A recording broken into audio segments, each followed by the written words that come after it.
Bien, lo que me pedía, buenos días a todos, lo que me pedía Carlos es que brevemente les explicara cuál es la importancia de los ciprínidos ibéricos y cuál es el origen de las especies que tenemos aquí en la península ibérica. Dirán, este chico se ha confundido si esto va de peces y ahí no hay peces. Bien, todos ustedes conocen las estrellas de la conservación en España. La característica que tienen todas estas especies es que son endémicas, es decir, las hay aquí y en ninguna otra parte del mundo, y que están en grave peligro de extinción. En concreto, estas tres en peligro crítico de extinción. A esas tres las conocían todo el mundo, pero ¿cuántos conocen a esta? Ninguno de ustedes conoce a este pez, ¿verdad? Pues es otro endemismo ibérico que está en peligro crítico de extinción, exactamente igual que el oso, el urogallo, el lince ibérico. Sin embargo, los peces son los grandes desconocidos de nuestra fauna. Este no le conoce ninguno, pero quizá a este otro sí le conozca alguno de ustedes, porque es vecino suyo. Vive aquí en los ríos de esta zona, en algunos ríos de esta zona, y es otro endemismo ibérico en peligro crítico de extinción. Y además con un área de distribución muy reducida. En concreto esta, que es la sarda o la pardilla salmantina, solo vive aquí en el entorno de Huebra, Águeda, Yeltes, y no la podemos encontrar en ningún otro sitio. Sobre estos peces es sobre los que vamos a hablar. ¿Cuántas especies de peces de agua dulce serían ustedes capaces de identificar? Normalmente, más allá de 8 o 10, rara vez encuentras a alguien que conozca más peces de agua dulce que esos. Sin embargo, en la península ibérica tenemos 61 especies de agua dulce, de las cuales 51 son exclusivamente continentales. Las otras 10 son lo que se denominan especies anfidromas, que viven entre el mar y el río. Y de esas 51 que son exclusivamente continentales, el 92% son endemismos ibéricos. Les encontramos en la península ibérica y en ningún otro sitio más del mundo. Esto convierte a la ictiofauna continental ibérica en el grupo de vertebrados porcentualmente más importante desde el punto de vista de la conservación de la biodiversidad. Y sin embargo es el grupo más desconocido y al que menos atención se le ha prestado. Todas esas que ven ahí es el listado de esas 61 especies de peces de agua dulce que hay, y todas las que tienen algún color son endemismos ibéricos. Si se dan cuenta, salvo especies anfidromas, de esas que viven entre el mar y el río, y algunas otras que tenemos por ahí, la mayor parte son endemismos, y especialmente en el caso de los ciprínidos, tan solo hay una especie de ciprínidos que viva en la península ibérica que podamos encontrar en otro sitio, en concreto la tenca, que está distribuida por toda Europa. Por lo tanto, la importancia de los ciprínidos dentro de la fauna continental ibérica es manifiesta solo viéndose. La práctica totalidad de los ciprínidos ibéricos son endémicos. Y si se fija la diferencia entre esta columna y esta otra, rápidamente nos damos cuenta que la península ibérica es fundamentalmente un país de ciprínidos. En contra de la creencia mayoritaria, que le da mucha más importancia a los salmónidos, España es un país de ciprínidos. Y siempre han sido peces poco considerados. ¿Por qué tenemos estas características tan particulares en nuestra fauna? ¿Por qué los ciprínidos ibéricos son tan especiales? Pues hay tres hipótesis fundamentales sobre el origen de los peces ibéricos y más concretamente de los ciprínidos. La primera hipótesis habla de un origen asiático. Está claro que el tronco de los ciprínidos es asiático y que llegaron a Europa hace aproximadamente 37 millones de años a través del mar de Obi, que sería como un gran lago interior que ocuparía todo lo que es Europa central. Y a partir de ahí llegarían a la península ibérica antes del levantamiento de los Pirineos. La hipótesis es plausible porque los primeros registros fósiles de peces en España están en torno a 25 millones de años, por lo tanto es una hipótesis plausible. pero tiene sus esquinas. Curiosamente, los peces que habitan la península ibérica se parecen más a los de toda la cuenca mediterránea que a los peces de Centro Europa. Los defensores a ultranza de esta hipótesis dicen que el problema vino con las glaciaciones que empujaron a la fauna de Centro Europa, a los peces de Centro Europa, hacia el sur, y que cuando se retiraron los hielos, ese espacio que quedó vacío fue recolonizado por especies nuevas, mientras que las especies más viejas se quedaron en el Mediterráneo. Recientemente hay otra hipótesis que dice que había puentes entre los Balcanes y Anatolia y hasta Irán durante el Oligoceno, es decir, hace unos 30 millones de años, y por lo tanto sería la otra explicación de esa fauna más vieja del Mediterráneo. En cualquier caso, lo que nos quedamos es que una de las primeras hipótesis nos dice que vienen a través de Centro Europa de origen asiático, y la otra gran hipótesis es la hipótesis del lago Mare. Esta hipótesis lo que nos dice es que el Mediterráneo no era un mar cerrado como lo conocemos ahora, había una amplia conexión entre lo que es el Atlántico y lo que es el Mediterráneo hoy, restos del antiguo mar de Tetis, y la comunicación era muy fluida. Y hace 6 millones de años, más o menos, empezó lo que se llama la crisis del Mesiniense o la crisis salina del Mesiniense. Lo que pasó es que la placa africana se levantó y cerró la comunicación entre el Atlántico y el Mediterráneo. Y el Mediterráneo empezó a secarse. Empezó a secarse, convirtiéndose en un lago y acabando prácticamente desecado. El equivalente al cañón del Colorado de los americanos lo tenemos los europeos en el fondo del Mediterráneo, porque al desecarse los ríos erosionaron mucho, hicieron cañones muy profundos, y eso durante ese periodo de desecación permitió que especies de origen asiático, de origen indostánico fundamentalmente, colonizaran a través del lago Mare las cuencas hidrográficas de Europa. Y esta sería la segunda vía de penetración.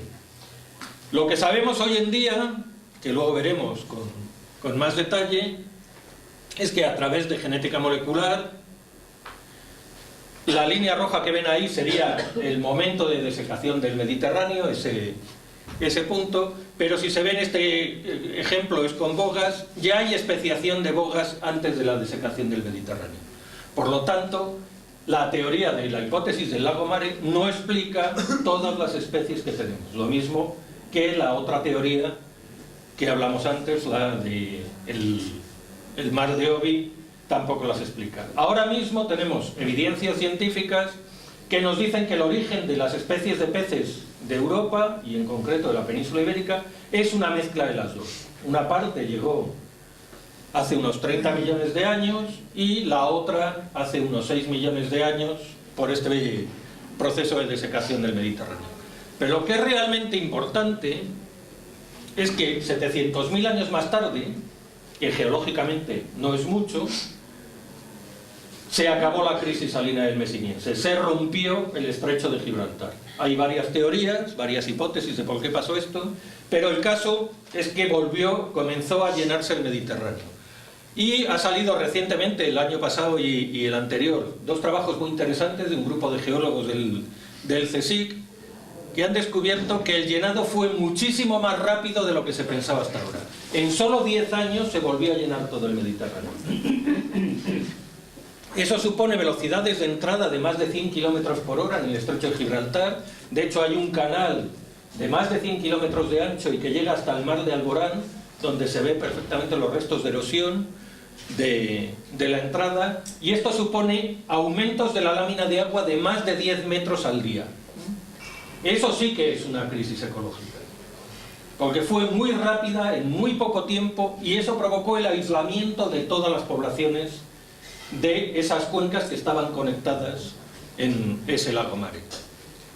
Si a eso le unimos que hasta entonces la península ibérica drenaba fundamentalmente hacia el este, hacia el Mediterráneo, y que en ese proceso geológico se produjo un basculamiento y empezó a drenar fundamentalmente hacia el oeste, hacia el Atlántico, el aislamiento de todas esas poblaciones fue mucho mayor. Y esto es lo que incrementó ese proceso de especiación para darnos como resultado esa cantidad de endemismos de peces únicos que tenemos en la península ibérica.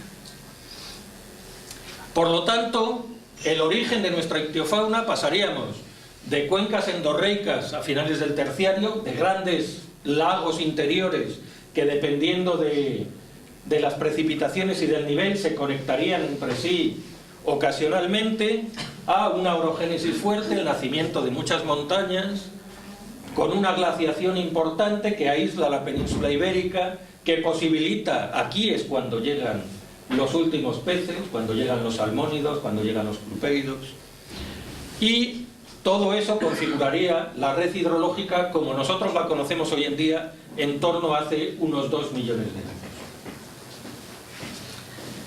Esto como resultado lo que ha dado es que todo el arco mediterráneo sea la zona con más endemismos de peces de toda Europa, y si se fijan, junto con Italia, la península ibérica y la península itálica son los dos puntos con una mayor concentración de especies endémicas, con un claro gradiente además hacia el sudoeste. Bien, les decía que tenemos una fauna de peces muy peculiar, y una fauna de peces que ha sido la gran desconocida de nuestra fauna ibérica hasta hace muy poco tiempo. Los primeros trabajos sobre peces de agua dulce en España son los de Mariano de la Paz Graells, en la segunda mitad del siglo XIX, y de un austríaco, Steindagner, que describió un montón de especies ibéricas y llegó a la conclusión de que la península ibérica tenía una fauna de peces pobre.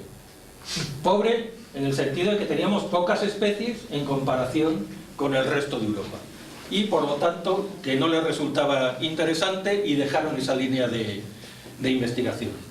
De hecho, una de las mejores colecciones de peces ibéricos está en el Museo de Ciencias de Viena, porque Steindagner se las llevó para allí. Prácticamente nadie más se interesó por los peces de agua dulce hasta que Luis Lozano Rey y su sobrino Fernando de Buen, en la década de los 30, hicieron dos trabajos importantes sobre peces de agua dulce. Fernando de Buen hizo unas notas sobre piscicultura, y su tío, que era ictiólogo marino, trabajaba para el Instituto Oceanográfico, sacó este libro, Peces fluviales de España, que es del año 35, y del que buena parte de los que nos dedicamos a esto hemos usado como texto básico hasta la década de los 80, porque no había nada más en medio. A finales de los 70, principios de los 80, se retoma otra vez el interés por los peces ibéricos, y hay un grupo de investigadores, Carlos Almasa y su mujer María Joao Collares Pereira en Portugal, Ignacio Doadrio, Benigno Elvira, Javier Lobón o Adolfo Costoa, que empiezan a investigar en peces en España. Y esta gente todavía está en activo, andan todos por los 60, y todos los ictiólogos españoles que trabajamos en la actualidad de una u otra manera somos discípulos suyos. Bien, este incremento en la investigación lo que ha dado es un mayor conocimiento de la ictiofauna ibérica, hasta el punto de que en lo que llevamos del siglo XXI, en estos 14 años, se han descrito 14 especies nuevas en la península ibérica. O sea que realmente conocíamos muy poco de nuestros peces. ¿Por qué este aumento del conocimiento? Fundamentalmente porque se han empezado a usar técnicas de genética molecular que nos enseñan muchas cosas. No les voy a aburrir con la genética molecular, pero sí quiero que se queden con dos ideas. Esa sería la lista de ciprínidos que hemos hablado antes. Bien, pues si la analizamos, de 37, la mayor parte, 34, están incluidos en los 4 géneros que son endémicos de la península ibérica. Anacipris, que solo tiene una especie, pero lo que conocemos popularmente por barbos, bogas y cachos o escayos, constituyen la mayor parte de la riqueza de peces de la península ibérica, que se concentran en 3 géneros exclusivamente. Bueno, luego veremos que se han abierto más, pero en 3 grupos de peces. Eso quiere decir que el proceso de especiación fue importantísimo, hasta el punto de tener no solo especies endémicas, sino géneros endémicos, géneros completos que solo podemos encontrar en la península ibérica. Bueno, ahí tenemos el ejemplo de los barbos, de los dos géneros de barbos que hay. Sería la primera entrada, mientras que el género Barbus posiblemente corresponda a esos peces que llegaron a través del lago Maren. Con las bogas se hizo un estudio hace muy poquito, en el 2007, y se llegó a la conclusión de que todo lo que estaba incluido en 4 grupos de peces correspondía realmente a 4 géneros endémicos de la península ibérica. 2, digamos, son las bogas grandes, una serían las bogas occidentales y otra las bogas mediterráneas, y 2 géneros de ciprínidos pequeños, que son Iberocondrostoma, que son peces fundamentalmente del sudeste español, y Acondrostoma. Como veían aquí, antes aparecía ahí uno que corresponde precisamente, esto ya serían las bogas europeas, a la sarda de la que hablábamos al principio. La sarda, que se sabe que es un endemismo muy antiguo, que tiene por lo menos 7,5 millones de años, que se ha tardado mucho en darse cuenta que es una especie completamente diferente al resto de las especies de ciprínidos ibéricos. De hecho, antes estaba englobada en el mismo grupo que las pardillas del Tajo, que son de otro género, y que, como les decía al principio, tiene la distribución restringida a puntos muy concretos del Huebra, de Luces y del Águeda. Luego Juan Carlos les hablará más de estas especies. Y hay otra especie muy interesante en esta zona que apuntala también la oportunidad de este proyecto LIFE, que es la bermejuela. La bermejuela, que tiene una distribución muy amplia por la península ibérica. Sin embargo, a nivel genético, se sabe que hay 5 grupos. Uno en Galicia, otro en el Duero Oriental, otro en el Duero Occidental y en la zona del Sil, otro que cogería el Tajo y el Júcar, y curiosamente hay uno exclusivo de las cabeceras del Tormes, de la zona del río Corneja y del río Cuerpo de Hombre, que son genéticamente una unidad de conservación. Y si se dan cuenta, son 2 cuencas vertientes diferentes. Esto viene motivado por lo que se llama en paleohidrología la rotura del zócalo paleozoico. La península ibérica fue una isla en el Paleozoico, estamos en la zona más antigua de la península ibérica, y una fractura aisló estas poblaciones con anterioridad a los procesos que comentamos antes. Por lo tanto, tenemos una población genéticamente completamente diferente del resto, y que en concreto el grupo de Ignacio Doadrio está trabajando intensamente en ella, porque están convencidos de que son una especie diferente ya. Este sería el grupo de los escayos, que tampoco les voy a aburrir con la genética molecular, pero sí les quiero hablar de una especie de este grupo que también vive en esta zona y que es muy particular: el calandino, el Squalius alburnoides. Esta especie también trajo de cabeza a los ictiólogos durante mucho tiempo, y hoy sabemos que es una especie de origen híbrido, que corresponde a un cacho que hibridó con una especie próxima a la Anacipris hispanica, que ya está extinta y por lo tanto tiene un origen híbrido, que genéticamente es muy complicada, porque encontramos poblaciones con 2 juegos de cromosomas, con 3 juegos de cromosomas y con 4 juegos de cromosomas. Y desde el punto de vista de la reproducción también es muy rara, porque las poblaciones están muy desviadas hacia las hembras. Casi todo lo que nos encontramos son hembras, y encontramos 3 tipos de reproducción: la reproducción sexual normal, que tienen todos los peces; hibridogénesis meiótica, que es un proceso de reproducción muy poco frecuente, donde las hembras, en el momento de generar los óvulos, lo que hacen es descartar los cromosomas que provienen del macho, y los óvulos, por lo tanto, son líneas maternas puras. Y también hay procesos gimnogenéticos, es decir, donde el macho realmente no participa en la reproducción desde el punto de vista genético, y lo único que hace es disparar los procesos de reproducción, de replicación celular. Por lo tanto, es una especie muy complicada, de la que todavía se está aprendiendo mucho. La gente que trabaja en este grupo está convencida de que estamos viviendo un proceso de especiación, porque ahora mismo hibridan con otras 2 especies de cachos, con la que tenemos aquí y con la que hay en el Tajo, y que dentro de unos cuantos miles de años vamos a tener dos especies diferentes en función de esos dos patrones de reproducción. Es algo muy interesante que, por desgracia, no veremos en vivo y en directo, porque yo para dentro de unos miles de años he quedado. Bien, aparte de los ciprínidos, que es lo más interesante que les decía, hay otras dos familias muy interesantes en la península ibérica, que son los covítidos y los ciprinodóntidos.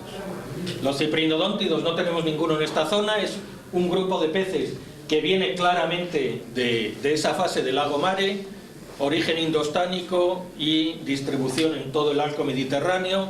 Los que llegaron a la península ibérica han dado lugar a dos especies. Tenemos Aphanius iberus, que es el pececillo ese que veíamos al principio, en toda la costa mediterránea, y en la zona de la costa atlántica de Cádiz y Huelva hay otra especie que es Aphanius beticus, y aparte tenemos otra especie endémica en peligro de extinción de este grupo, que es la Valencia hispánica. Y el otro grupo que sí le tenemos aquí, y es especialmente importante en esta zona, son los covítidos, que son peces muy pequeños, de no más de 5 o 6 centímetros de media, que viven entre las piedras del fondo, no son fáciles de ver. Y aquí tenemos tres especies. Covitis calderoni, que es la lamprehuela, que es el covítido más típico de toda la cuenca del Duero, y dos especies, que como ven están muy próximas. Covitis paludica y Covitis betonica.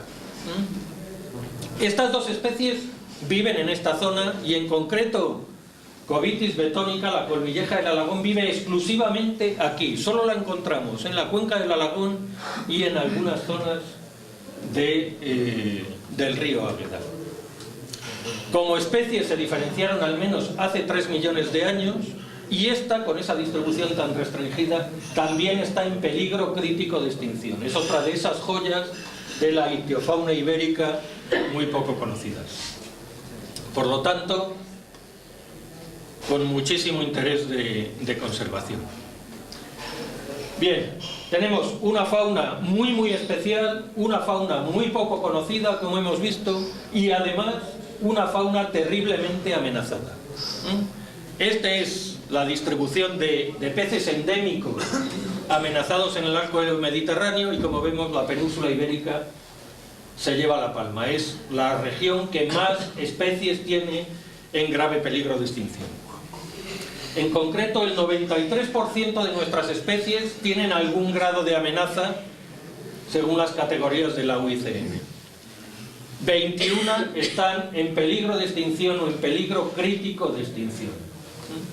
Por lo tanto, acciones como las que plantea este LIFE son especialmente importantes para conservar nuestra fauna. ¿Por qué está tan amenazada? Pues fundamentalmente por la introducción de especies exóticas. Como conocemos muy poco nuestra fauna de peces de agua dulce, la valoramos muy poco, y se han introducido muchas especies con fines muy dispares, desde fines sanitarios, que así llegó la gambusia a España a principios del siglo XX, a fines exclusivamente de pesca deportiva. Así llegaron el lucio, el black bass, o últimamente el siluro o la luciopesca, que son especies que comen otras especies de peces, con gran capacidad de colonización y muy perjudiciales para los ecosistemas acuáticos. Además, como suele pasar cuando se traen especies de fuera, las que más éxito tienen son las que tienen capacidad invasora, y como vemos, una gran parte, el 65%, son especies invasoras contra las que ahora hay que combatir activamente. Otro de los grandes problemas que tiene nuestra ictiofauna es la compartimentación de nuestros ríos. Realmente tenemos muy pocos ríos que funcionen como tales. Lo que tenemos realmente son segmentos consecutivos de río. Aquí tienen, por ejemplo, la cuenca del Duero, y en la cuenca del Duero hay inventariadas más de 3.600 barreras transversales que constituyen un obstáculo al movimiento de los peces. Casi todas esas especies que hemos visto ahí necesitan moverse a lo largo del río para completar sus ciclos de desarrollo. Por lo tanto, esa compartimentación es uno de los grandes problemas de conservación. Un problema de conservación que se ve difícilmente, porque los efectos de esa compartimentación empiezan a ponerse de manifiesto en torno a los 50 años del aislamiento de una población.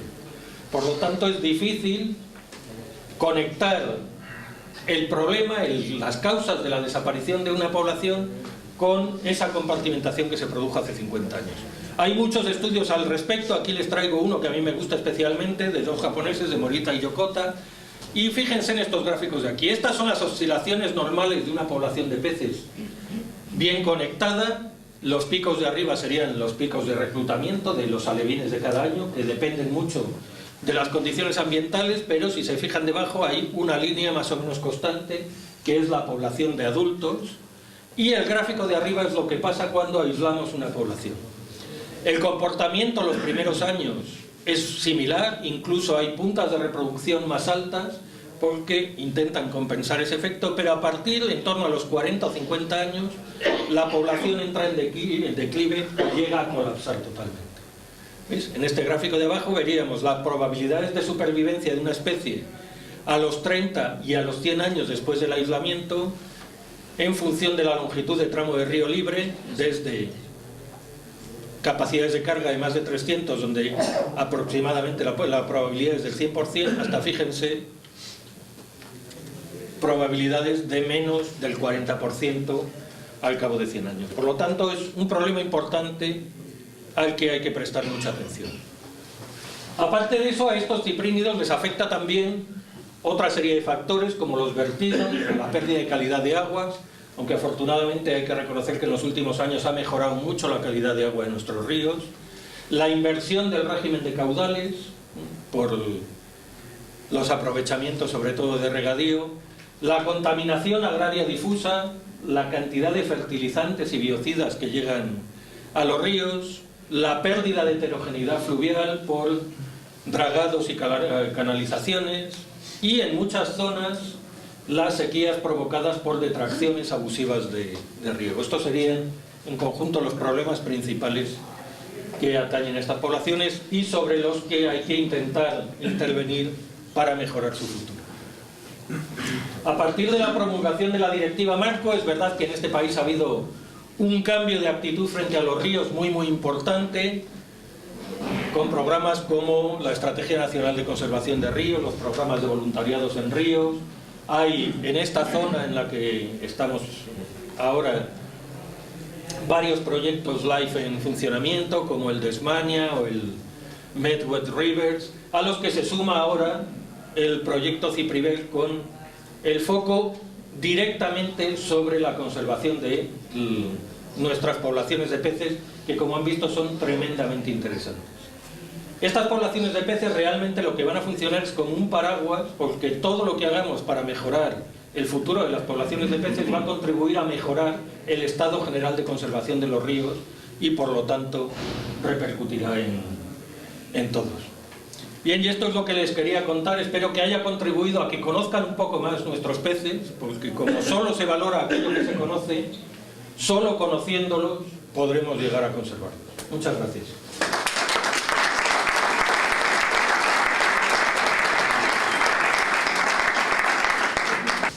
Les quería decir que voy a intentar explicar en 15-20 minutos como mucho en la breve charla, y voy a intentar hacerla respondiendo a las 5 preguntas que ante cualquier cuestión que nos quieren contar, pues normalmente nos preguntamos. ¿Por qué?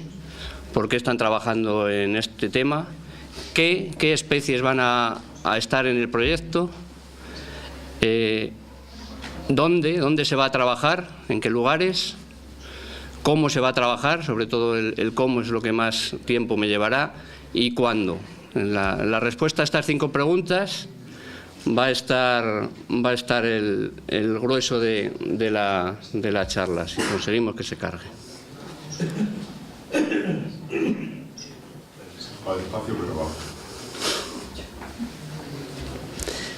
Bueno, en principio, las 3 charlas que estaban previstas para hoy ha sido una primera exposición de cómo es el proyecto LIFE Cipriver, que ya la hizo Carlos.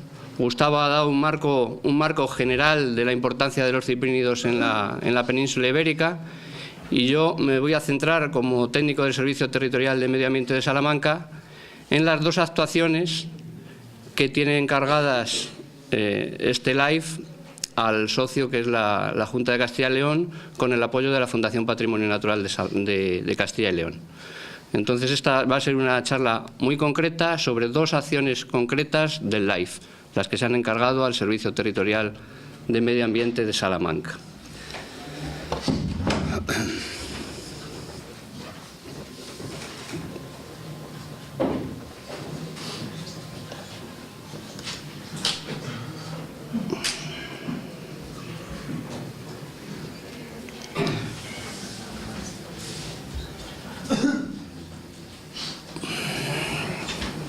Que esto es un desastre.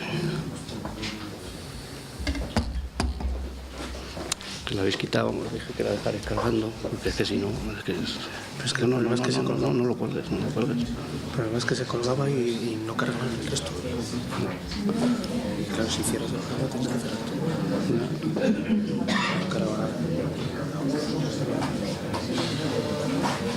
Es que ya nos pasó allí, nos hemos cambiado el ordenador y nos vuelve a pasar. Si esta se dispara bien en cualquier ordenador. Bueno.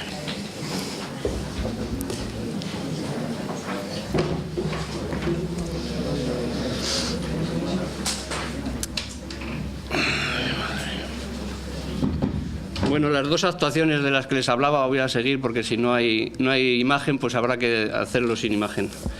Las dos actuaciones, por un lado, serían estas. Por un lado, hay que hacer una serie de estudios poblacionales de los peces que existen en estos tramos fluviales del suroeste de la provincia de Salamanca, que incluye, como hemos visto, las cuencas del Duero y del Tajo. Y la segunda acción sería hacer unas experiencias de cría piloto en cautividad de especies de interés comunitario. En relación con el por qué se trabaja, ya lo ha explicado Gustavo con más amplitud, pero sí quisiera decir que los tramos de mayor riqueza, singularidad e importancia dentro de Castilla y León, en relación con las especies de peces de interés comunitario que refleja la Directiva de Hábitats, se localizan en ese cuadrante suroccidental de la provincia de Salamanca, que incluye las subcuencas del Águeda, Huebra y Alagón. ¿De qué especies se va a tratar de trabajar en este LIFE? Pues en principio, dentro de las que recoge la Directiva de Hábitats como especies de interés preferente para la Comunidad Europea, pues en Castilla y León habría 10 especies. 7 de ellas están presentes en este cuadrante suroccidental de la provincia de Salamanca. Y esas 7 especies, por un lado tenemos en esta primera columna el nombre que aparece en la Directiva, y que después de todos estos cambios, estos estudios genéticos, pues se han multiplicado y son esas 10 que aparecen ahí. Las que están en rojo son las 7 especies con las que se van a trabajar. Por un lado sería la bermejuela, comentaba antes Gustavo la importancia de las poblaciones de la zona alta del Tormes y sobre todo del río Cuerpo de Hombre.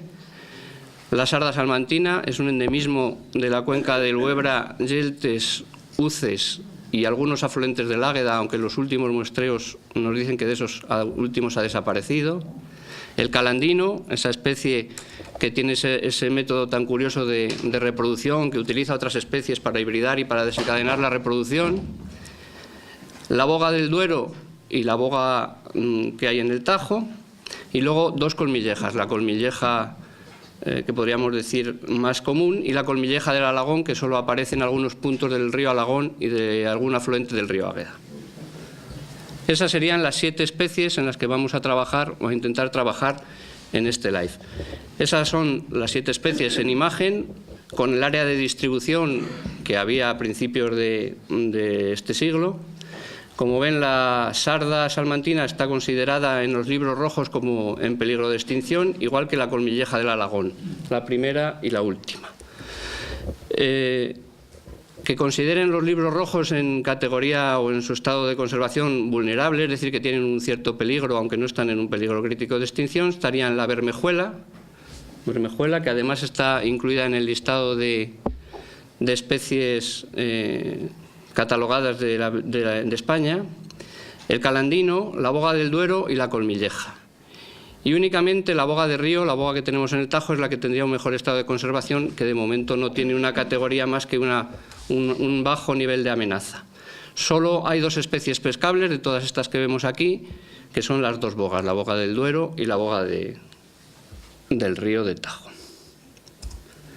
¿Dónde se va a trabajar en este Life Deep River? Se va a trabajar fundamentalmente así lo exigen las convocatorias de los proyectos LIFE, en los lugares de importancia comunitaria.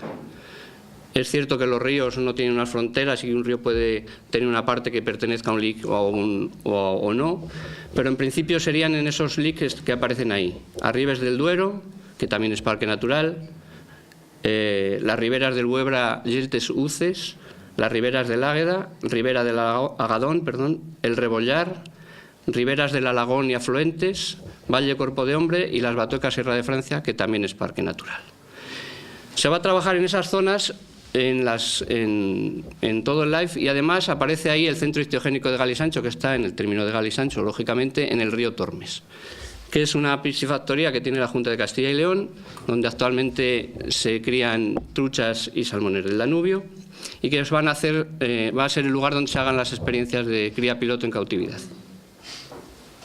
Ese sería el dónde.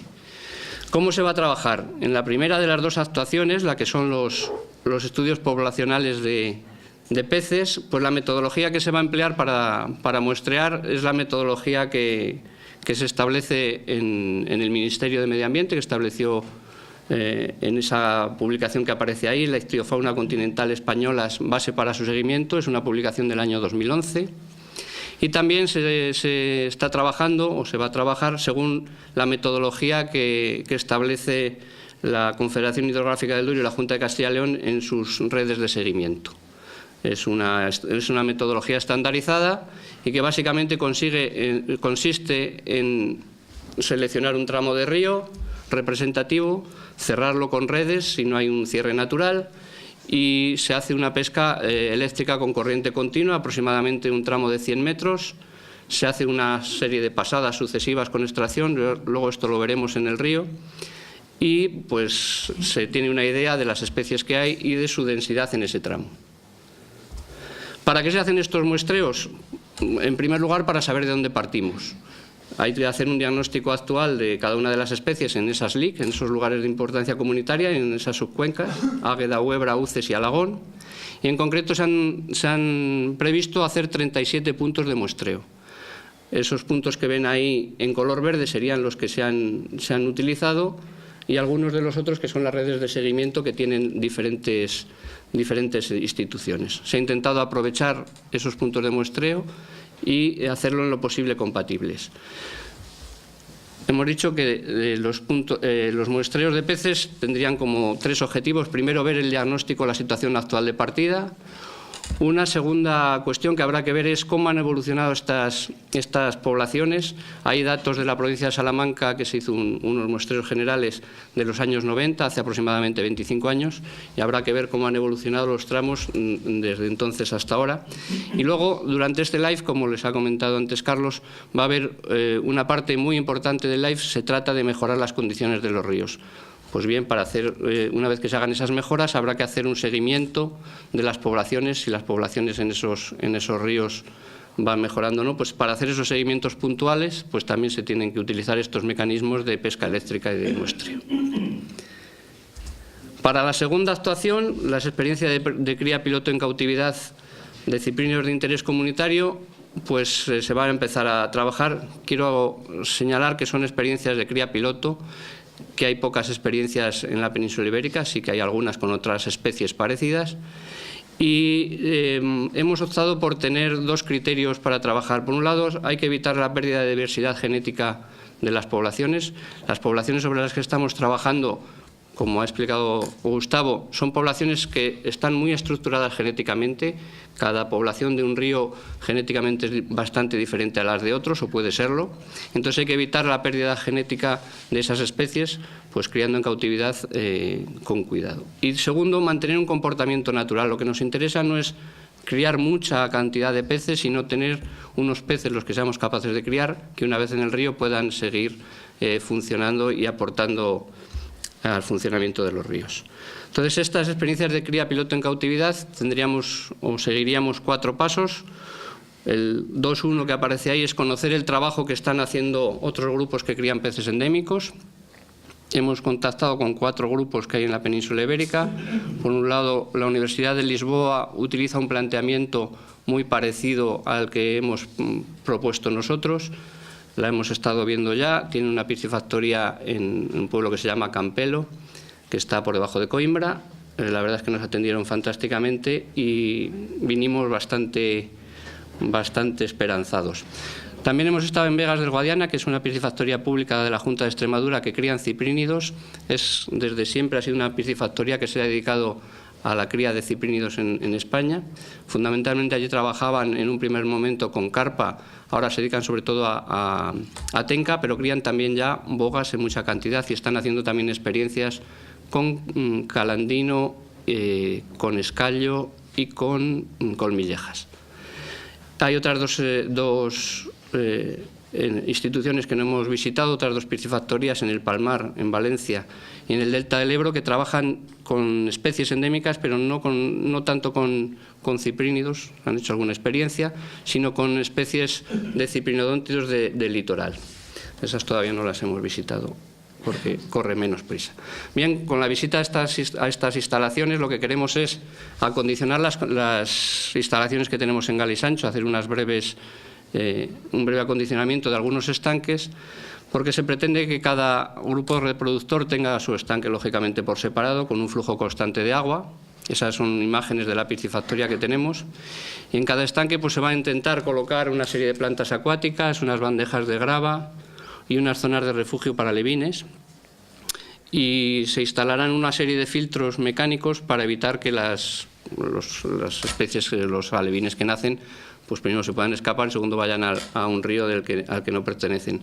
Aunque bien es verdad que en el río Tormes los pocos que puedan escapar van a caer en manos de muchos depredadores, con lo cual ese no es un problema realmente es un problema que se te escape lo que estás criando. El punto tercero es establecer las líneas de reproductores. Se han hecho ya durante el mes de octubre los 37 primeros puntos de muestreo. Aprovechando esos puntos de muestreo hemos ido recogiendo reproductores y se han llevado ya a las instalaciones. La primera es una imagen de los peces con oxigenación, la segunda es una bombona de oxígeno y una bolsa de transporte. En la tercera están incluyendo los peces en ese agua e inyectándole el oxígeno a la bolsa. Y la cuarta pues es la bolsa. Una vez que llega a las instalaciones se deja pues para que las temperaturas se igualen y luego ya se abre la bolsa y se sueltan en el estanque. El número que nos han recomendado que empecemos, lógicamente cuanto más alto mejor, pero no se trata de quitarle a los ríos tampoco muchos ejemplares, dado el estado en que se encuentran. Entonces, como mínimo nos recomiendan que empecemos con 30 ejemplares, pero que nos acerquemos lo más posible al número de 90-100 ejemplares. El cuarto paso es realizar los trabajos anuales de cría en cautividad. Hemos dicho que hemos escogido fundamentalmente el enfoque natural para que conserven los patrones de comportamiento y para que cuando vayan a los ríos puedan tener unas posibilidades de supervivencia mayores, y con 4 condiciones básicas que aparecen ahí. Una mínima intervención humana. Únicamente se pretende manejar a los peces una vez al año, normalmente será en el mes de febrero, cuando ya los alevines del año anterior tengan un tamaño suficiente para manejarlos con menos problema. Los desoves esperamos que sean de origen natural, ya poder ser sin inducción hormonal ni nada de esto, pero habrá que ver cómo se va funcionando. Con condiciones naturales de luz y temperatura, es decir, que el fotoperiodo y la temperatura por la que viene con el agua del río sea la que desencadene los procesos reproductores, y luego que tengan una serie de áreas de refugio, como esta tela que se ve abajo, de manera que los alevines cuando nacen tengan un sitio, unos lugares aparte de las plantas donde poder refugiarse y simplemente vayan muriendo los que tengan peores condiciones. Sería hacer ese tipo de selección. Y finalmente, el resultado que tengamos en estas experiencias de cría piloto pues se pretende devolver lógicamente a los ríos. Normalmente será a los mismos lugares de donde se cogieron los reproductores, por un lado pues para mantener ese tema de genética. Y finalmente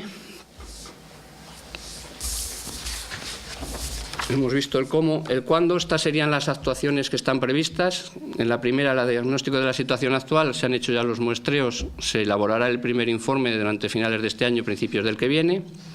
La evaluación de las tendencias, esperamos una vez que tengamos los resultados poderlas comparar con los de hace 25 años y se hará también un informe al final del proyecto en el año 2018. Los seguimientos puntuales, lógicamente, deberán ser justo antes de empezar las obras y a medida que se hagan esas obras.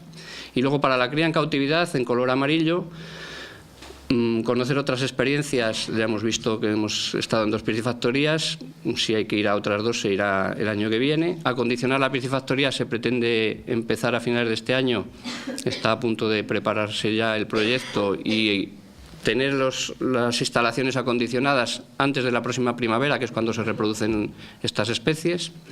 Las líneas reproductoras ya están, aunque habrá que seguramente complementar algunas. Y luego, a partir del 2015, ya son las tareas anuales de cría en cautividad y los refuerzos poblacionales, pues a medida que vayamos teniendo resultados, sí se tienen. Decir que esto es una pequeña parte del LIFE y que lo importante, lógicamente, la conservación de los peces de agua dulce viene en mejorar el estado de conservación de los cauces, que es lo que es importante realmente en este LIFE. Y nada más, eso es lo que quería comentar sobre las 2 actuaciones que vamos a llevar a cabo desde el Servicio Territorial, las previsiones, porque de momento resultados tampoco hay muchos. Y nada más.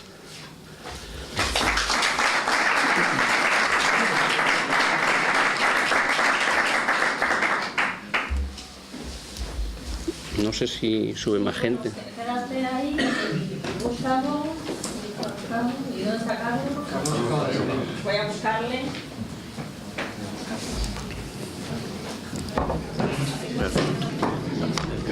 La chica, con calma, pero... Sí, acabo de descubrir que tenía un papel en el bolsillo de atrás, en el pantalón. Me siento yo por un lado. ¿Quieres que me quede yo también?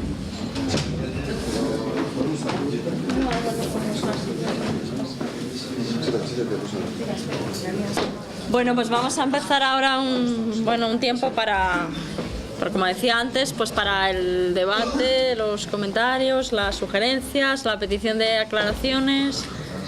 Así que es su turno.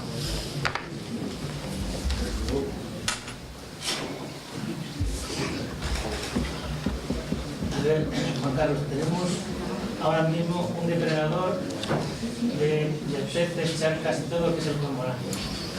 Se está metiendo entre los ríos. Pues ya en Huebra los tenemos ya por banda.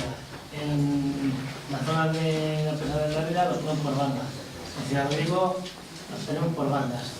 Las charcas que hay por aquí, los 3 de 8, 10, 12, que esos eliminan, vamos. ¿Qué se puede hacer? ¿Qué vamos a hacer con ellos? Pues esperemos que si se pueden controlar se harán unas experiencias de control, pero los resultados espero yo que no creo yo que sean muy grandes. De todas formas, no entra dentro del LIFE el tema del tema del cormorán. Es que se comen 2 kilos por barba de peces. Y es que se tiran en picado, bueno, de la vista en las truchas de ahí abajo, en el Málaga, que se comían las que le echaban prácticamente. Y es que se han metido ya en todos los ríos. Tenemos una infección que, vamos, que nos liquida todo lo que haya por ahí. Había que buscar una solución a través del servicio. Eso se escapa, no es solamente el servicio, es una especie que está en los listados, es una especie que tiene que no es cazable en principio y bueno, pues habrá que ver en un ámbito más general. No, hombre, lo digo porque el león están autorizados a matar cierta cantidad de ellos por los agentes. Bueno, matar. Le dispararán y se escaparán, luego matar no sabemos los que matarán. Bueno, pero yo creo que como dijo Juan Carlos, no sé si es tanto objeto de este... No, vamos, que no lo es. Es una cuestión que lo sepáis, que están metidos en los ríos. ¿Más preguntas? ¿Tenéis constancia de alguna especie citada en esta documentación antigua que ya haya desaparecido? ¿Constancia o sospecha? No, yo de los primeros resultados, o por lo que hemos visto, en la Sarda salmantina antes estaba en dos afluentes del Águeda. Una es la ribera de Dos Casas, y los últimos muestreos no han dado ejemplares allí. Y en otra ribera más pequeñita que no se ha muestreado, que es la ribera de Campos Carniceros, que da hacia el centro de la provincia, que no sabemos si existirá y habrá que ver si ha desaparecido, pero es probable que los afluentes del Águeda haya desaparecido en estos 25 años, si no apareciera, o si vuelve a aparecer, pues ojalá, ¿no? Pero luego, especies como tal, desapariciones completas no, pero extinciones locales, al menos que se sepan estas dos. Buenos días, soy Ignacio Barca, alcalde de Yeltes, y yo voy a dar mi opinión personal y sobre las conversaciones que he tenido con algunos de los pescadores del municipio. Se ha puesto ahí una pesquera, de las pesqueras o muros transversales que existen o existían. En el término de Yecla de Yeltes, entre el río Huebra y el Yeltes, existían 14 pesqueras de esas transversales. De las 14 solo queda una bien.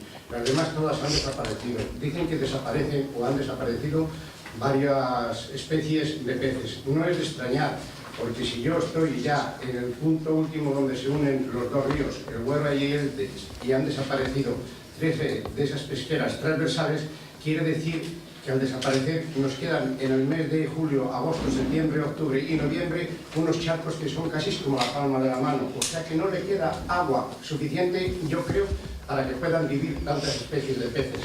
Está muy bien, como dicen, de que suban los peces y bajen río arriba y río abajo. En el mes de julio y agosto y septiembre y octubre no pueden ni subir ni bajar, porque no hay agua que se una con otra. Si estuvieran todas las pesqueras arregladas, serían balsas de agua y las tendrían mucho para poder hacer. Yo creo que ese sería uno de los temas que tendría que mirar la Confederación Hidrográfica del Duero. Nosotros en Yecla de Yeltes le hemos pedido que nos autoricen a arreglar pesqueras. No le pedimos el que nos las paguen ellos, no, que las arreglemos nosotros, y no nos han dado la especie, no nos han dado el permiso. Especies también han desaparecido. ¿Desde cuándo? Desde cuando ha llegado el cangrejo americano. Desde cuando ha llegado el cangrejo americano, no solamente especies, sino cantidades de peces. ¿Por qué? Porque se come a toda la cría pequeña y hasta incluso la hueva. Yo creo que sería uno de los puntos y de los temas que tendría que también mirar la Confederación Hidrográfica del Duero. Muy bien. Yo, respecto a lo que dice, respecto a las pesqueras, hay que pensar que estas especies, como ha explicado Gonzalo, llevan aquí millones de años, o sea que las pesqueras son relativamente recientes. Y una de las características, y que me corrija Juan Carlos o Gustavo, que tienen estas especies es que precisamente están adaptadas a unas condiciones hidrológicas absolutamente extremas que otras especies no son capaces de resistir. Es decir, el comportamiento hidrológico de estos ríos, que muchos de ellos no están regulados aquí en esta zona de Salamanca, lleva siendo así no solo hace 15, 20 años, sino lleva siendo así siempre. Y siempre son ríos que en verano se han secado, intermitentes, que han quedado los caozos, etc. Es decir, estas especies están acostumbradas y probablemente el éxito de su supervivencia en comparación con otras especies es precisamente eso, que son capaces de adaptarse a esas condiciones hidrológicas extremas que ninguna otra especie son capaces de adaptarse. Lo que sí que podemos decir, no sé hasta que será objeto de estudio, incluso la parte del live tiene un apartado que es las especies invasoras. Uno de las causas, no solo aquí en esta zona de Salamanca, sino en toda la cuenca, es la reintroducción de desaparición de especies autóctonas, es la reintroducción de especies exóticas.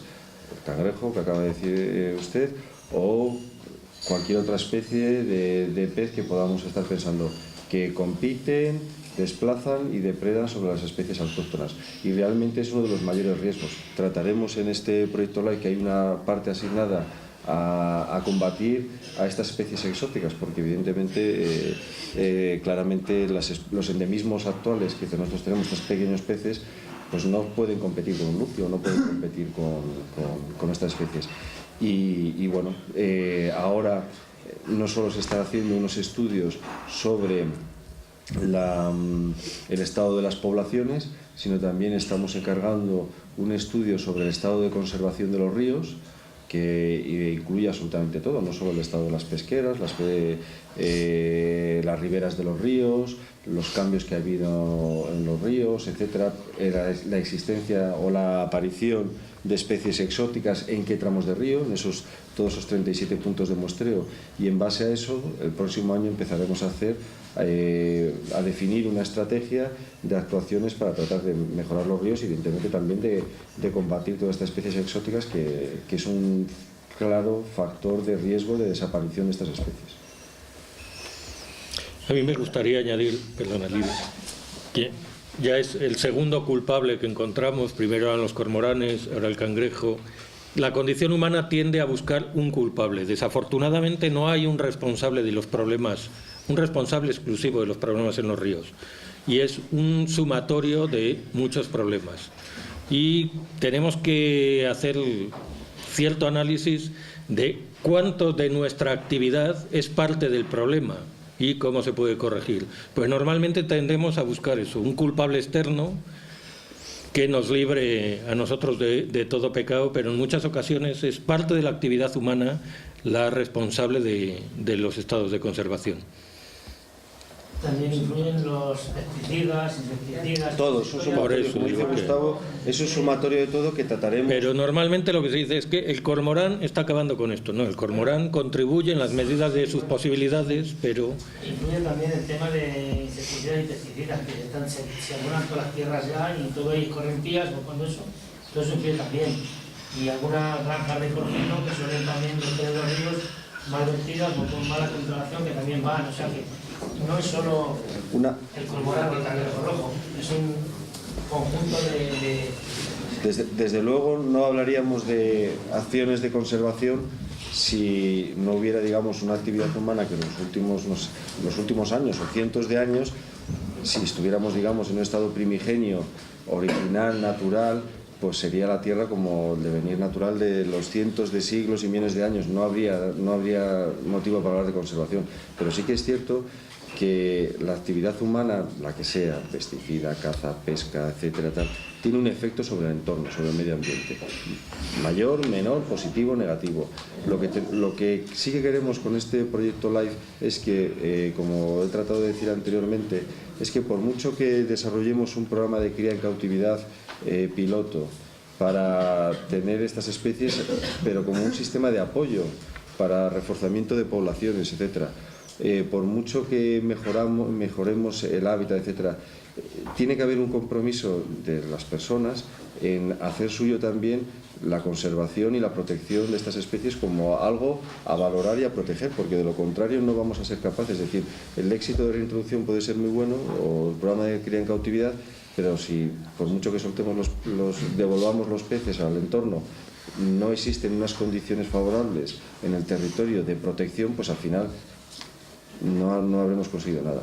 Y de paso un segundo a Lidia, que quería hablar del Tajo. Bueno, yo soy de la Confederación del Tajo, pero entiendo que el problema también está en el Duero y está en donde vayamos. Es decir, yo lo que quería comentar, al hilo de lo que estaba preguntando el alcalde, a lo mejor el hecho también que los ríos se queden sin agua, no solamente es que estos ríos por naturaleza son así y por eso están en los ciprinos adaptados, sino que muchas veces también nos estamos encontrando, al menos en el Tajo, y supongo que en el Duero igual, con enormes captaciones ilegales a lo largo de todos los ríos, que son muchas veces también los responsables de que estos ríos se queden secos. Entonces tendremos que ver también con qué población humana estamos contando, es decir, aquellos que captan el agua no piden ningún tipo de concesión a las confederaciones, y no lo piden porque no quieren a lo mejor pagar el canon o no quieren estar sujetos a las condiciones que se les impongan, y no se dan cuenta que de esta manera están incumpliendo y están haciendo un daño a sus vecinos de aguas abajo y a las poblaciones. Por eso la idea de presentar estos proyectos a las poblaciones en las cuales se van a llevar a cabo los proyectos es importante, porque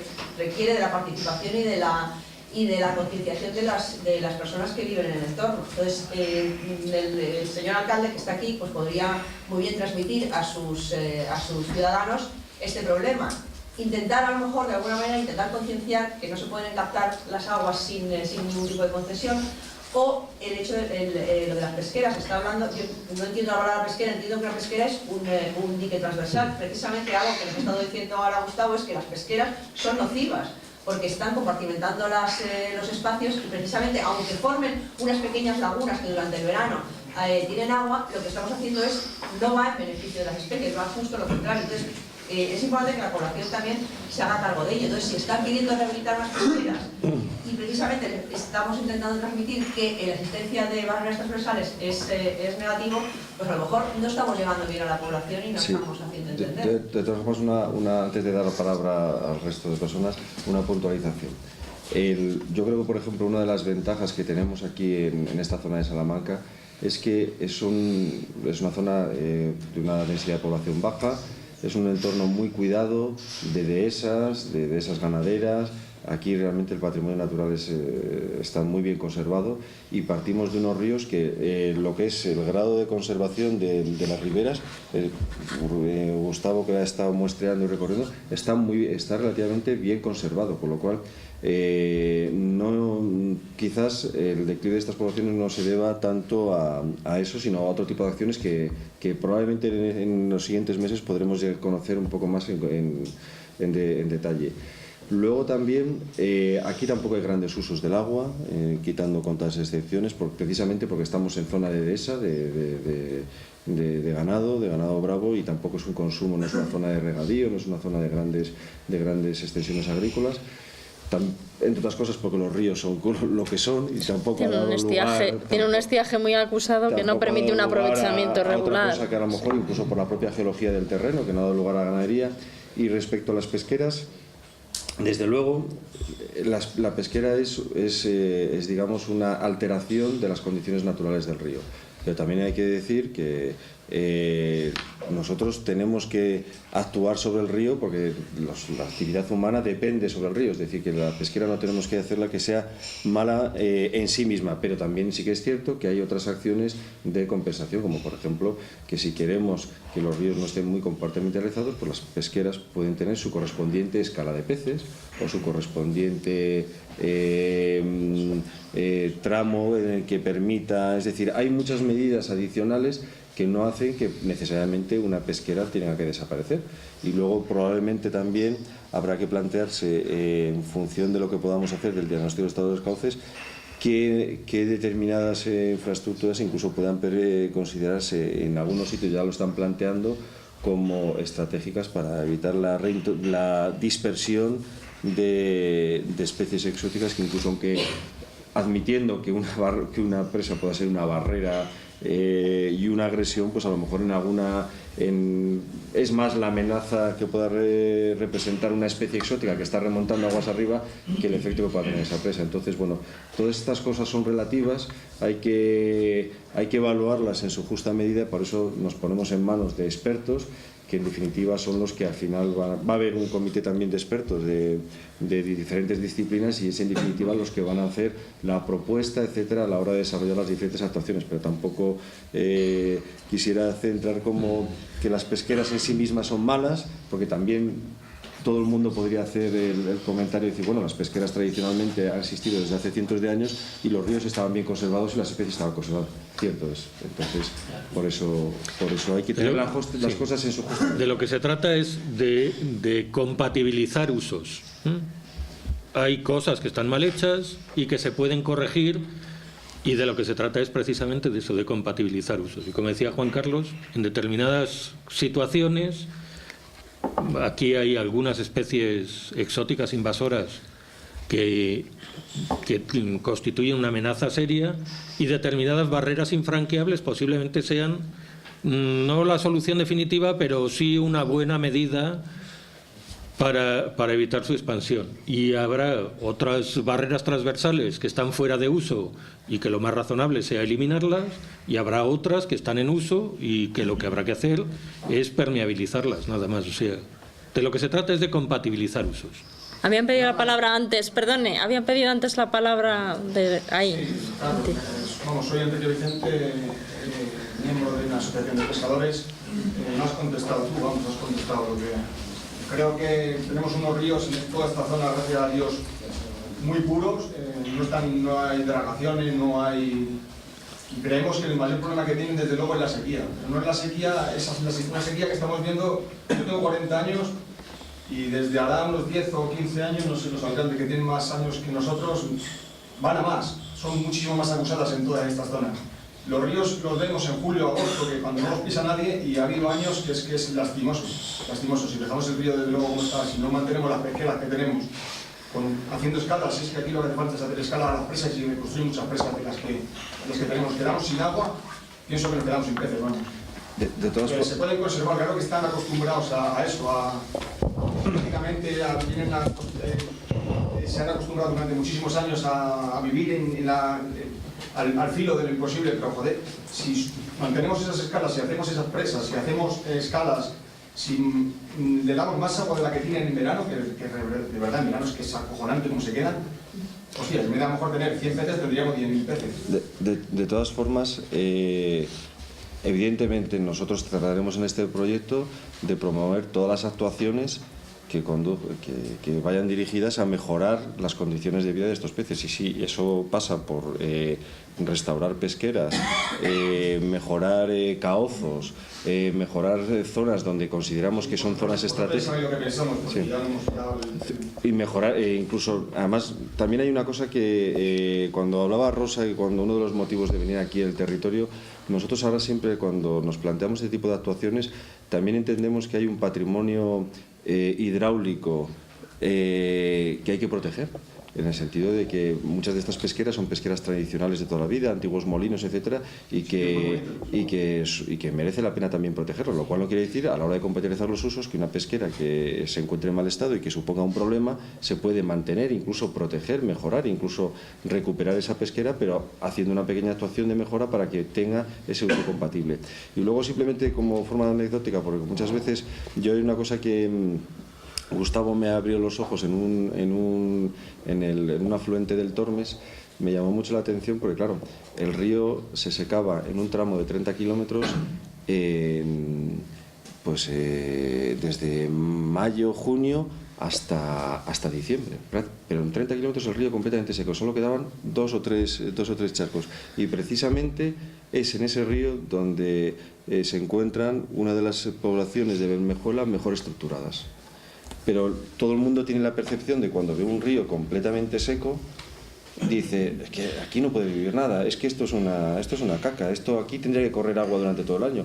Pues precisamente, ya digo, pero que también pensemos que a lo mejor el que el río sea así no es intrínsecamente malo, aunque a lo mejor sí que es cierto que se puede mejorar. Si hay algún cauzo, por ejemplo, que tradicionalmente ha sido especialmente importante a la hora de mantener a estas especies, pues habrá que hacer alguna medida, todo, pero no pensemos que intrínsecamente que el río esté seco en un tramo de 3 o 4 kilómetros eso sea malo, todo lo contrario. A lo mejor incluso mantener agua fluyente puede favorecer la adaptación de especies exóticas que sean muchísimo mayor riesgo, es decir, porque jamás podrían subsistir si no fueran por esto. Por eso lo de muchas veces cuando se habla de es que el río está seco, el río, si es como es, no pasa nada porque esté seco. Yo me refiero a que las sequías van a más, cada año vamos a tener más sequía, menos agua. Va a llegar a un punto que...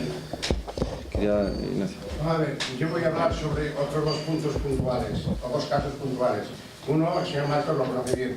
Si yo no me hubiera puesto como alcalde, la presa de Yecla de Yeltes del río Ebra estaba ya demolida. He luchado por activa y por pasiva. He conseguido hasta ahora que no la demuelan. En el mes de agosto, septiembre, octubre, ¿dónde hay peces en el río Ebra? En la presa. ¿Por qué? Porque tiene una altura de 4,5 metros por un reculaje de 1,5 kilómetros de agua. De aquí para abajo, que vayan a ver cuántos pescadores ven en esos meses que he mencionado pescando. Ninguno. Sin embargo, en el reculaje de la presa hay hasta 40 y 60 pescadores todos los días, vamos, fin de semana, pescando. Eso. Han dicho de la contaminación, claro que van herbicidas y van desagües a los ríos. Yo os voy a contar un caso quizás más peligroso.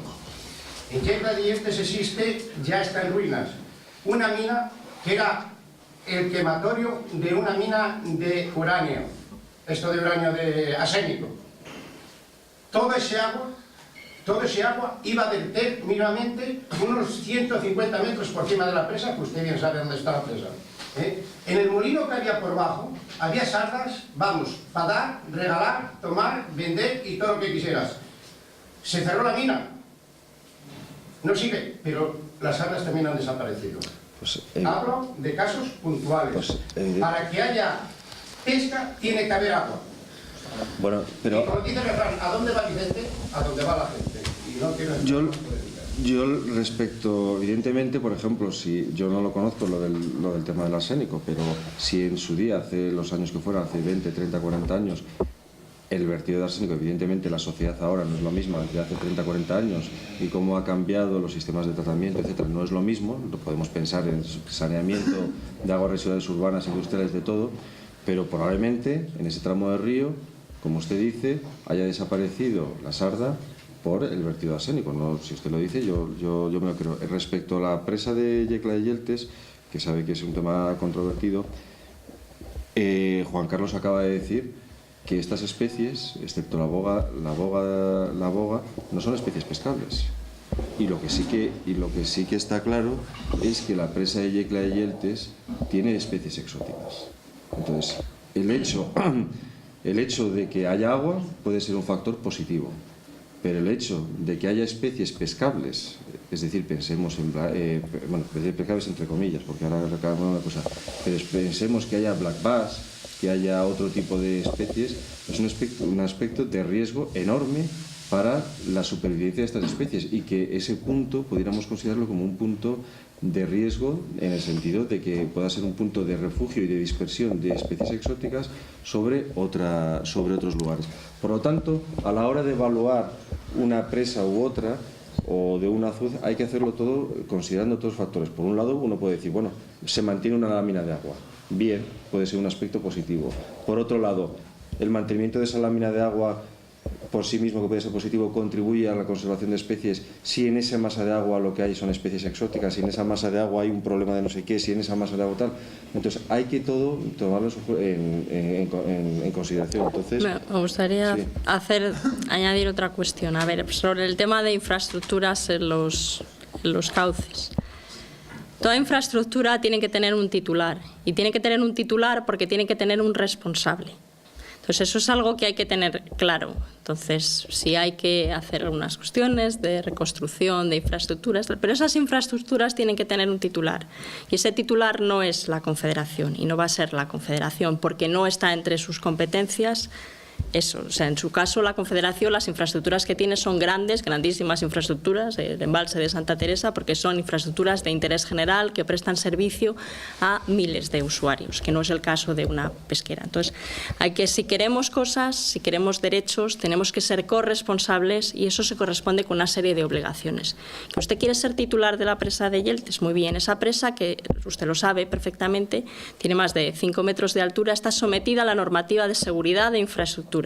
Entonces tiene unas obligaciones de clasificación, de normas de explotación de la presa. Entonces, nos parece muy bien que si alguien quiere conservar el patrimonio de sus pueblos, por supuesto, ahí está, pero por favor, dentro de la legalidad, y la legalidad que incluye muchísimas cosas, por puras razones de seguridad. Entonces, yo simplemente quiero transmitir esto. Estamos dispuestos a dar derechos, pero desde luego solo en el marco de la legalidad y con las correspondientes obligaciones.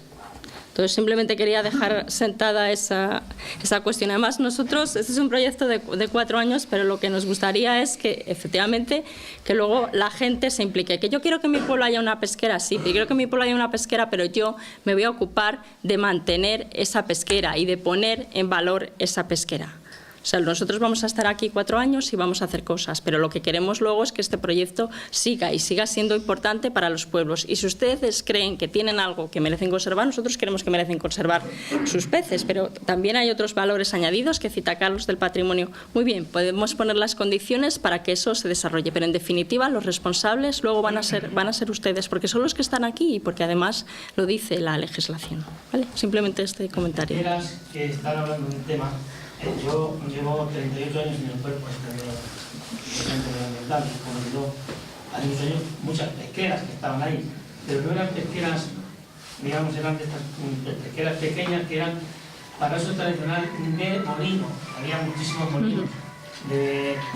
Eran de particulares, con autorización de la Confederación en su día o de quien fuera en su época, pues para moler. Había molinos pequeños, en el río Dulces, en el río particulares, que se encargaban de la conservación. Claro. El dueño de los molinos, Claro, el dueño, el propietario. La autorización me supongo que se la daría la Confederación en aquella época o quien fuera, no sé quién se la daría. Y yo he visto desaparecer muchísimas pesqueras. Entonces, todas esas, cuando había crecidas, las tapaba el río, eran sumergibles, se daba el agua y las peces subían, bajaban y no había ningún problema. Y en el verano pues se mantenían, porque las sabía pues, que estaban cerca una de otra y el reculaje no llegaba a la otra, pesqueras que tenían 1 metro, 1,5 metros, no tenían más. Todas de piedra con una caída súper bien para que la pesca pudiera hacer su vida. Y esas han desaparecido pues el 90% o el 95%, o si no puedo decir el 100%, y eran mantenidas por los particulares, sus molinos, y las arreglaban. Si había un portillo, le venía una avenida al año y había rompido un trozo, se encargaba de arreglarla, ¿eh? Pero cuando dice particulares, lo suyo sea por el titular. Por el titular de la concesión, claro, efectivamente. El titular y el responsable. O sea, efectivamente. Particulares parece que es algo, digamos, genérico decir que era el titular de la concesión, o sea, el responsable. Que es lo mismo que estamos diciendo ahora. Era la concesión para tener la pesquera esa y para moler y tal. Era el que arreglaba el portillo, la piedra que se ha llevado en la crecida del año anterior y mantenía. Pues eran pesqueras de metros y pico, con una piedra suficiente de piedra bien puesta, que había crecidas y las pescas se movían perfectamente bien. No había problema de que la pesca se subiera, bajara. No, pero incluso algunas que son mayores, incluso de 2 o 3 metros, en zonas encajonadas, pero lo que estamos hablando es que las mantenía el titular. Y había muchísimas pescas. El tema de la pesquería de especies es por las especies invasoras, no por otra cosa. Yo esto querría apostillar, si recuerdan en el grafiquito ese que les contaba, los efectos de la compartimentación se suelen ver en torno a 50 años después de que se produzca. Estamos en el año 2014, estamos hablando de infraestructuras hechas en los 60, en los 70, que empiezan a verse los efectos ahora. Entonces, cuando decimos, es que antes estaba lleno y ahora no, a lo mejor la culpa es de la compartimentación que se hizo entonces y empezamos a ver los efectos ahora.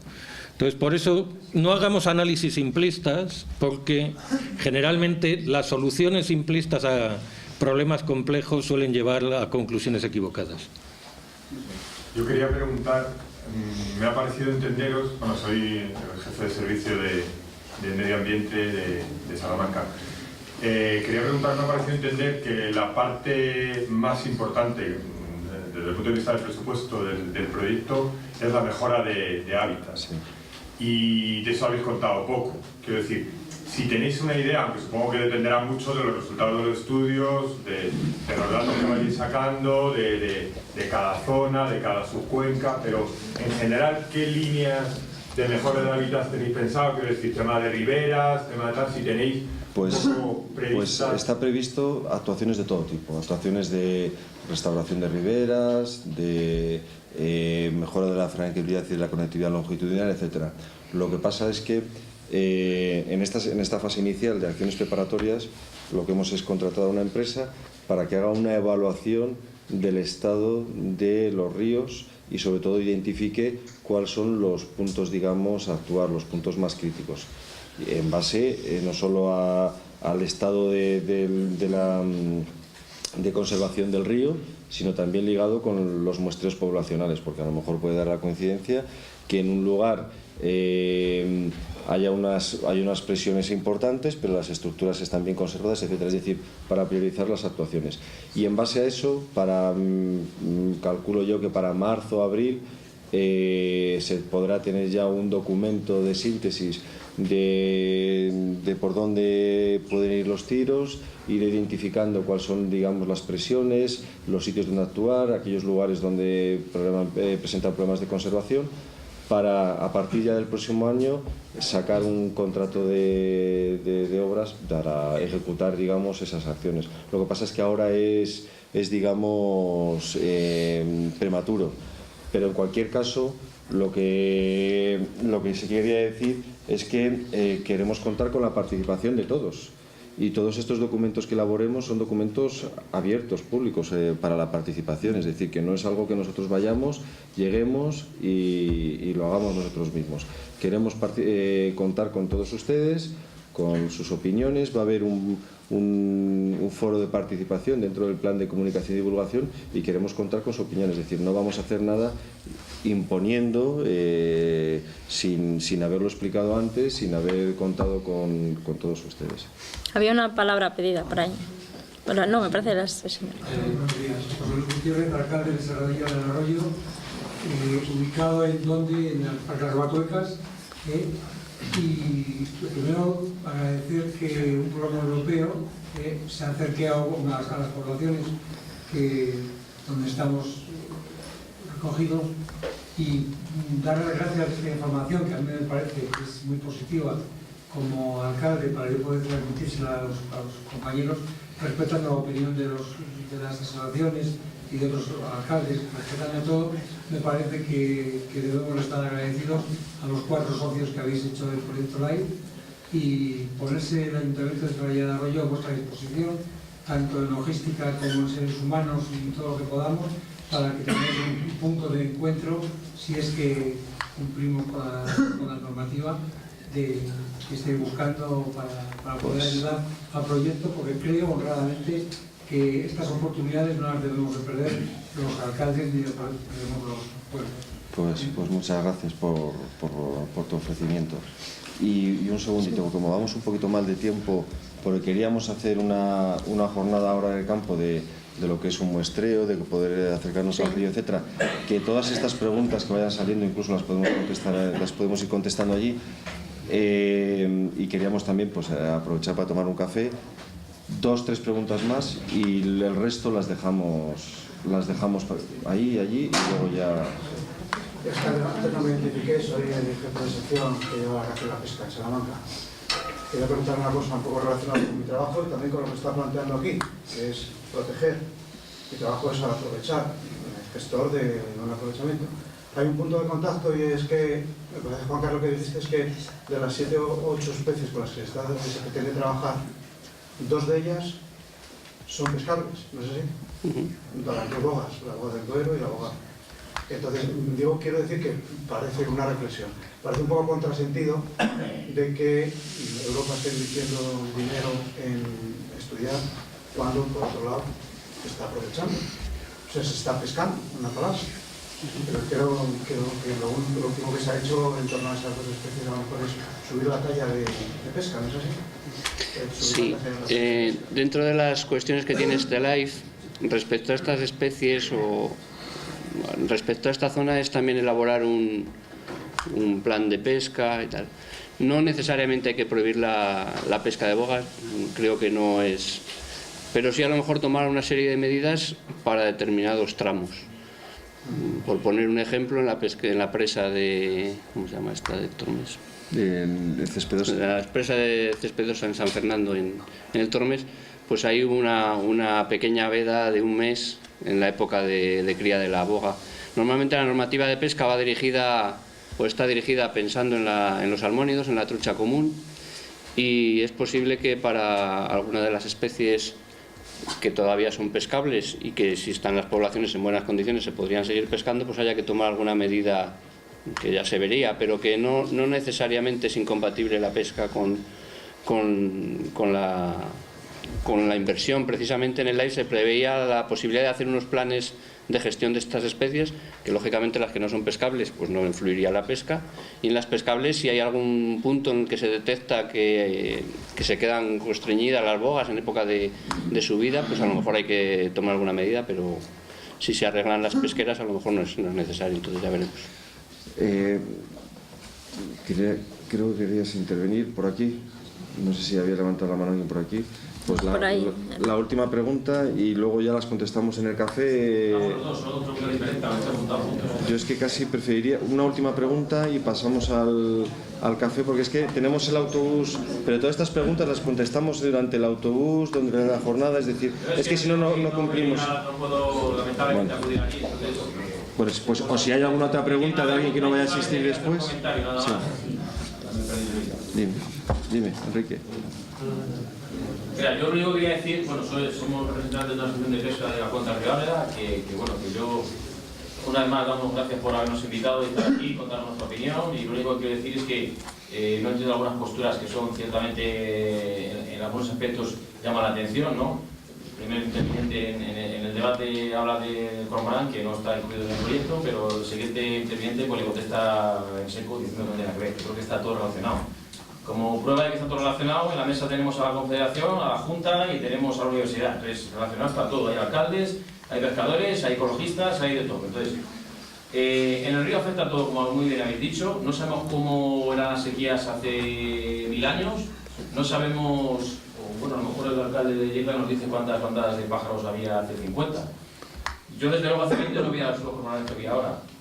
Y que tenéis que tener en cuenta que hay que estudiar tramo por tramo y río por río, porque ni todos los ríos son iguales, ni en todos los ríos tenemos los mismos peces, y que las medidas no pueden ser café para todos. A mí yo cosas como que he oído, yo quitaría las 3.500, 3.600 presas que hay en el río, en los ríos de la cuenca, pues en algunos sitios habrá que quitarlas, en otros sitios habrá que restaurarlas, en otros sitios habrá que hacer una medida intermedia. Entonces, que tengáis en cuenta que lo principal creo que es conocer los ríos. Cuando se aplica la normativa a nivel regional se hace un café para todos y eso yo creo que nos afecta. Y en cuanto a una pregunta que se ha hecho al principio, me gustaría saber por qué la única provincia en la que no hay medidas contra el cormorán es Salamanca. Bueno, lo de Salamanca, lo del cormorán lo podrá contestar Juan Carlos brevemente.